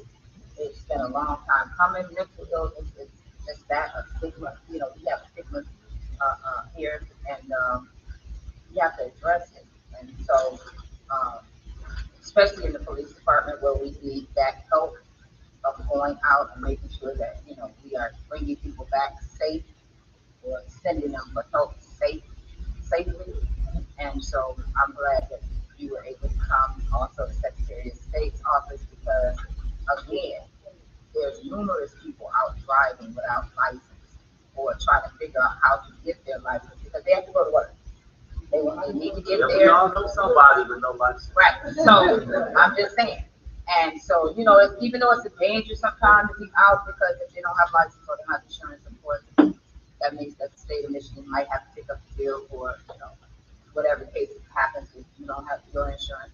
Accidents. I don't want to talk about accidents because I saw the most horrific accident just the other day. And so this is important. And we're going to continue to try to have these conversations. And I want to invite them back. Again, Secretary of State's office will be coming back again. We want to make sure that we keep inviting these people to our city who have never been here. And it's good that we can reach out to the offices of the Secretary of State, the offices of the Attorney General, the Governor's office. I am trying to get somebody from the Governor's office down here to hold this conversation. you know somebody, tell somebody. They know, I'll show up. Anyway, because Highland Park deserves the same respect as those that go to Detroit and hold those conversations. You go to Troy, you go to Birmingham, you go all across, you go out to the Macomb County. Highland Park is here, and we will not be denied. I refuse to be denied. And so thank you, thank you, thank you. So now we're at the part where you get to ask those questions about Highland Park and the police department. That's Well, the chat with the chief. I wanted to, again, thank you for sharing such a private, personal story with us. It really touched my heart. Kind of brought home a lot of the runs that we experienced and a lot of the situations where we responded to suicides and families they're hurt and hearing your stories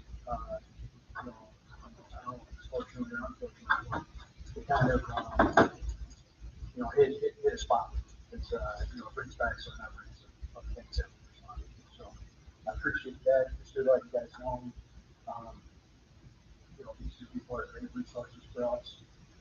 We're going to be reaching out to them, and we're going to, definitely try and get their services in here.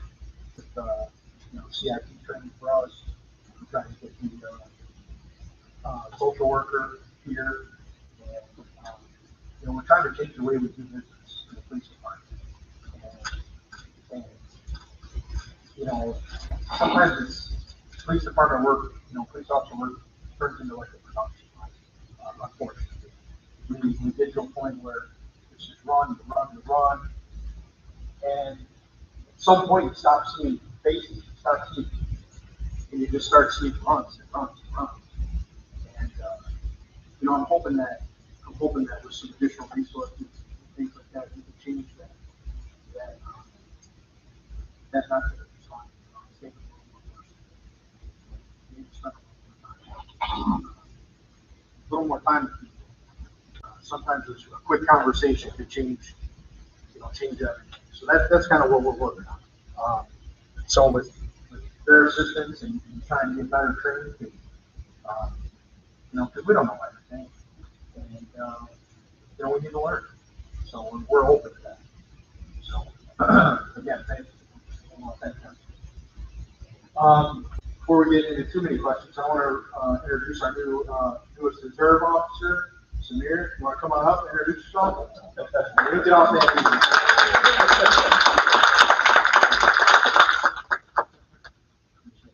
All right, tell me a little bit about yourself. How you doing? My name is Samir Sam Missouri. I'm born and raised in Eastern Europe. Came to the United States in 1996. Got a wife, 4 kids. Just happy to be here. That's a good thing.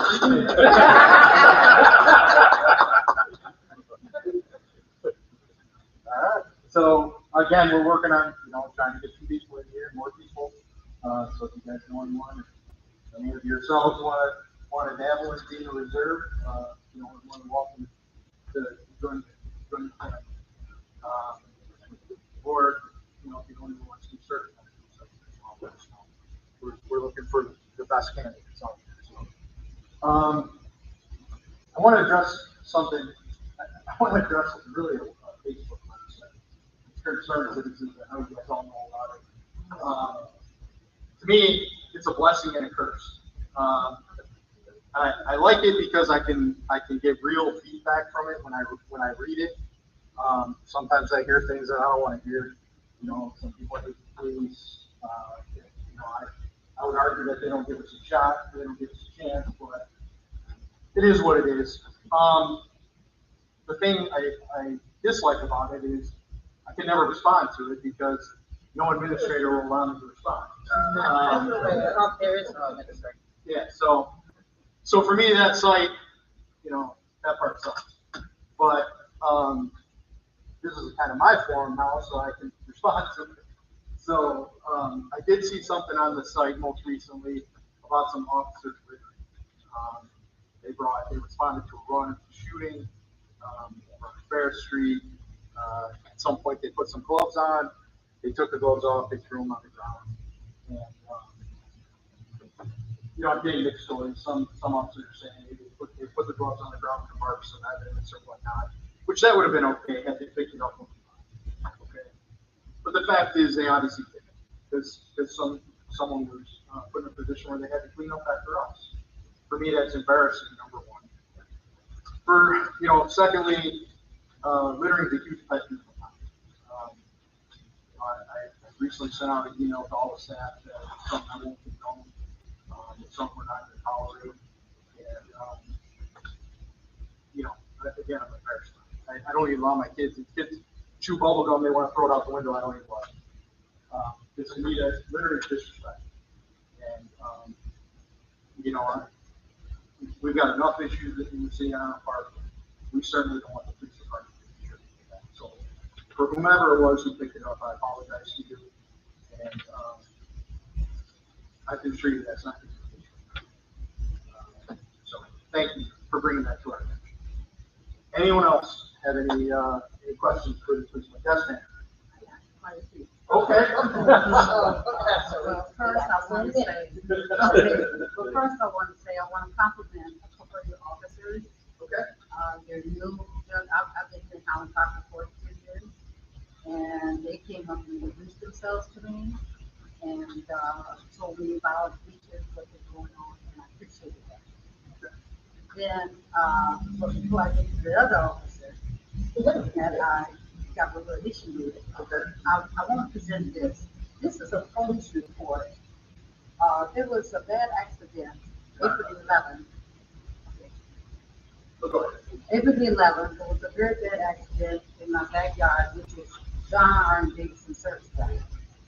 And it's been about the 23rd accident there.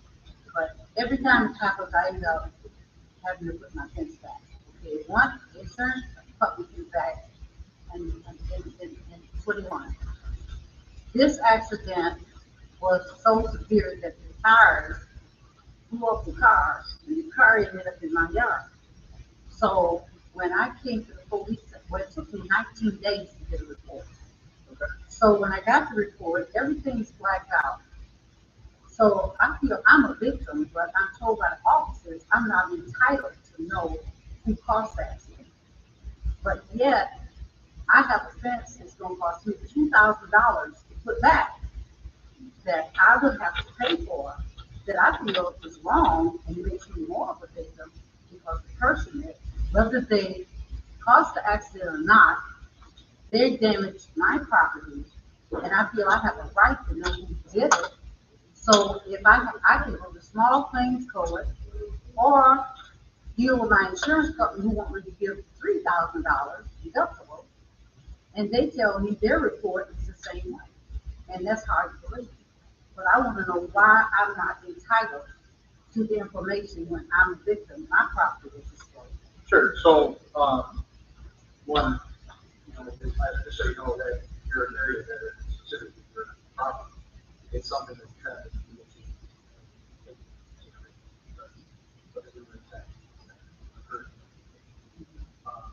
Unfortunately, the accidents are caused by people who are disregarding their control plans, like recognition. And you're the victim. For that, I'm sorry. We are going to step up our enforcement in that area. We have been. We've written a lot of citations in that area, and hopefully eventually we'll get the message out that, it's not something. But to answer your question in terms of the information that's redacted, we're actually obligated to redact that. However, your insurance companies can get unredacted copies, and they can go after individuals, or you can contact the court if you can compare attention to a civil laws, and they would be able to navigate that and find it. The main reason for not sharing that information is because, unfortunately, not everybody's a law-abiding citizen. So I shared someone's personal information, you're mad at them because they tore your fence up, and you go over there and beat them up. When you call them on the phone, you start harassing. I'm not saying that you would do that, but I'm saying this has happened in the past, which has led to rematch. Because some people, quite frankly, you know, they may take it to a whole nother level to where, yes, But they did accidents here before, and I was always in the report, with whatever. so the problem is, we recently employed a records officer. The records officer is working in conjunction with the courts, as well as the legal department, and the records officer, that we have now is highly trained in what is required to release documentation. Prior to that, someone probably gave it to you unlawfully, because they were untrained. So, Over years, of 20 people. well, I'm Yeah. telling you, what I'm telling you. is- Yes. Yeah. Unfortunately, people shared reports with you that weren't redacted simply because they were trained. And the reason it's so important for us to make sure we do it properly is because providing documentation, legal documents such as that, if we do it improperly, it results in civil lawsuits against the city. So, as you know, we've had civil lawsuits in the past, we're trying to get out of that business as well. So, we, you know, we're gonna share what's necessary and what we're lawfully allowed to share.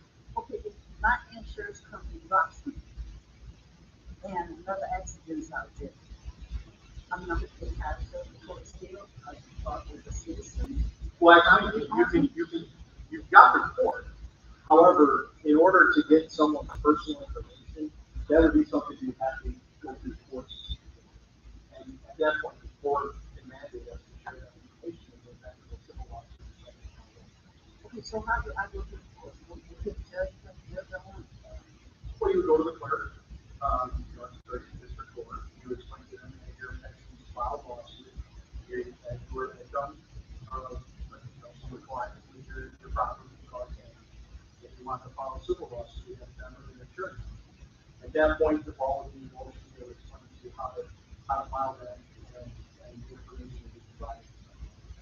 Okay, my next question is the same thing. When I talked to my insurance company, they said they didn't have nothing on their report, besides what I had, A's and I's. Yeah, so typically with insurance companies, we share, unredacted information for them to go after those individuals, but it's not something we typically share with the general public. So if the insurance company needs to resubmit a request, through our FOIA program, they can do that, and we will provide that information. Okay? My next question is, okay, same corner I live on. People come to that lot, they take their garbage out, they take everything, throw it out like it's a garbage can over there. So, the mayor was speaking at one of our meetings earlier this week, and I know what he was telling, but isn't there a way that you could have those cameras installed, so when people throw their garbage out, you got the license plate number to send them a ticket in the mail? Well, so that, I'm actually excited you brought that up because we're in the process of installing it. And, that general area is going to be the location that we use. So you may see them popping up on and different areas, 6 miles, Woodward. They're gonna start popping up all over the place, which will allow us to identify some of these suspects. And, we also have some mobile cameras that will be deployed in specific areas to target enforcement. So we can target numbers and chronic numbers because, quite frankly, DPW will literally clear a lot today and tomorrow will be okay. Yeah, I know, I've been cleaning it up, I even hired people to come out here and clean the garbage. And this is all what it counts, certified, they can, and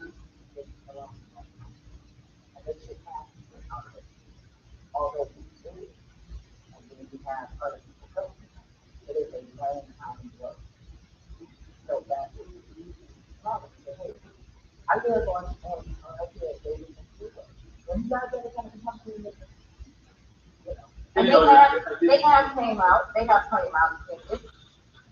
cleaner than it ever has been in a long time, but we want to keep the momentum going. So we hoping that, okay. So my next and last question. Okay. Okay, I had a call, I had an officer come to my home at, like 4 o'clock in the morning. May the 3rd, I believe. I had taken my motorhome up to the snuff camp and had the service. And some guy up there was knocking my windows out, cut all my tires, and why, I don't know. But anyway, they said he was having issues with his girlfriend, and I don't know if he thought she got in the motorhome or what. But anyway, in that process, he allowed me to have it towed back to my home because I had AAA. And I was actually getting ready to go out of town. So they towed it back, and the record driver stated to me that by the vehicle being so heavy and having mags on it, he said he dropped it on the street, there's a possibility it will crack on it. So there's an empty lot across the street from me. So I kept that lot clean, kept the paper off, cut the grass, whatever, okay? So he drops it on the lot. So it's on the lot for about 4 hours, and then your ordinance officer comes out, and I sit in my window so I see everything. So anyway, when he drives up, he sat there for about, I guess, an hour, and finally he gets out, and I see him putting stuff on the thing. So I hollered and I asked him, "What are you doing?" So he said, "You're not supposed to go see property." I said, "I've kept that property clean for the last 43 years. I said, "You can tell me I can't use it?" He said, "It's no parking." So I said, "Your problem is you need to go find something to do." So, well, I'm being honest with the whole thing, okay? So anyway, about 4 o'clock, he walks up my walkway and puts a ticket in my mailbox for $150 for me being, say, parked on the lot. Okay? Then I took the van, the home off the lot the same day, and I put it on the street. So he comes, not my son and my brothers are getting all the tires off the, trying to find tires for him. He comes back, and I get another ticket in the mail for $350. That's $500 right there. Because I'm on the street, he said, with a disabled vehicle. He's seen them working on that vehicle. And then when I went to court, I told the judge this identical story I'm telling you. He still charged me, and I think it's wrong. I think he harassed me because he had the authority to do so. I was married to an officer for 25 years, so I know how y'all minds work. But anyway, he wrote them tickets because he got pissed for what I said to him. So I think that was wrong. And instead of him coming up my walkway, asking me what was the problem, because that van been sitting on the street for over 20 years. I mean, not just sitting, parked. Okay, just like those other officers came to my home and spoke to me, he could have came up to my home and asked me, "What's the problem? You know, what's going on?" Because it was on record, and I know it was on record, that had been vandalized that same day. So I just feel he was very disrespectful in the way he did that. Then his name was Malone. Yeah, so, a couple of things. Let me say this.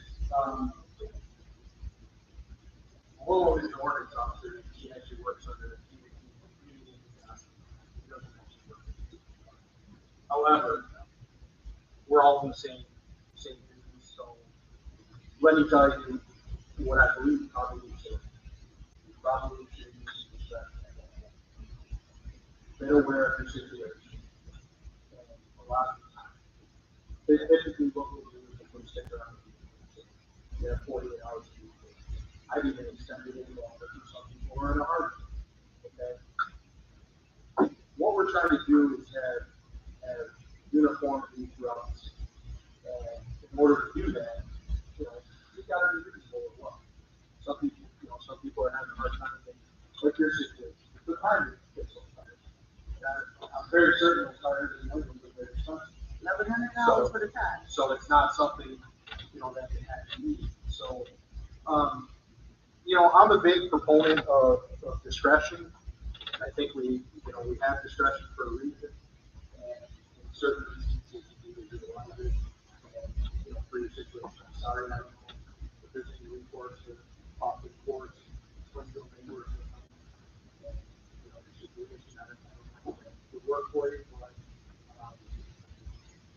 I can tell you that, I would have probably used a little more discretion. Well, I understand what you're saying, but I just more or less feel like that he could have been, more on the understanding part, that he seen the bill, was broke down. I know he read the report that it was vandalized that night, and he could have been more considerate to say, I put a warning on there, of it coming in, just like he put that, keep it in my box, 150.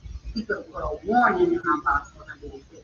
And then if I could go by, then you could come back and give me a ticket. And then to see them work it in the street on it and write another ticket for 350? Well, that was my last question. I will talk to you more about it after. So, okay, I'm gonna extend this for 10 minutes, and then we have to really go. It is 8 o'clock at night.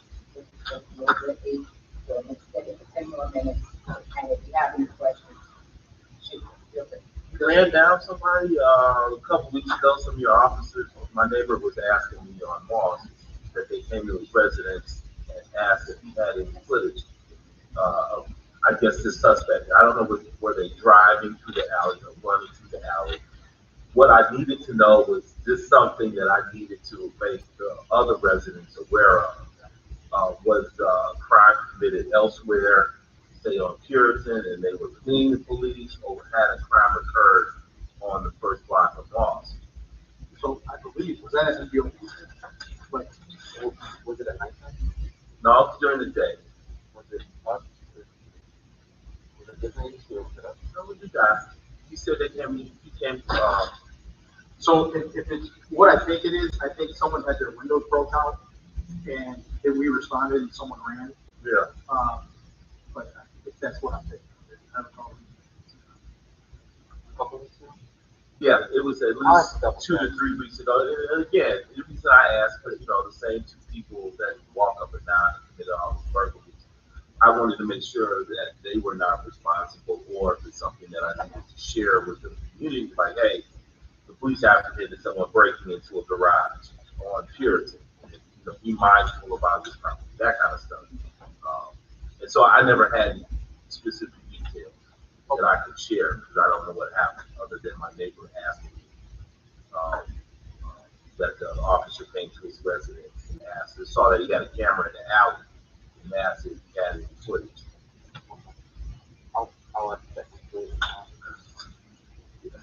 We'll send it. So I'm pretty sure that's what it was, from what I remember reading, but, Okay.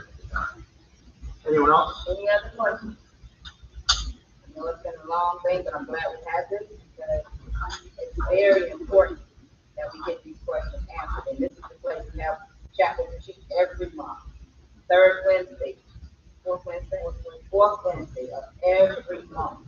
And we want to continue to grow this, because the more you know, the better off you are in identifying the information that you think that you need. Because a lot of people call me at 8 o'clock in the morning, or 4 o'clock in the morning, or whatever time.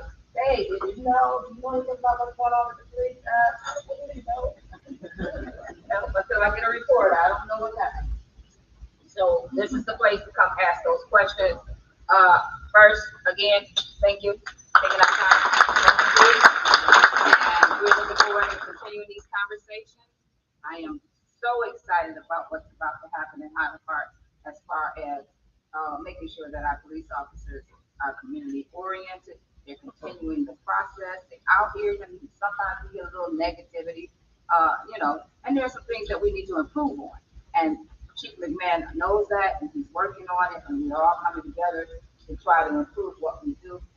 I've had so many great comments from people about the police, just like you said, if officers came and introduced themselves, they did. And I'm glad to know that they're doing it, because if it's not, yeah, we're gonna talk about that later. But thank you. tomorrow, let me say this, I say it, because we're doing a lot of community stuff right now, and people might not know about. Tomorrow, if you live on a block that has a block club, or if you don't live on a block that has a block club, and you want to become a block club, tomorrow, 6 p.m. at the fire station. We have these meetings every month. It's a citywide block club meeting. It's important. In order to get our cities back in order, we have to have people watching their block. I can't be everywhere, the chief can't be everywhere. Our officers, we're growing the department so that we can have people patrolling. But until that time happens, you have to be the eyes and ears of your neighborhood. And in order to do that, it's good to have an organization in your block that takes that, takes on that responsibility. Now, that does not mean run out there yelling at people. If you see somebody doing something, please call the police. Not go out. I understand that's your problem. I understand that is something you value, but your life is more important. And we've had that happen where someone tried to defend their property and they lost their life. So please do not attempt to go out and confront someone about stealing your car, windows, or whatever else is going on. Call the police.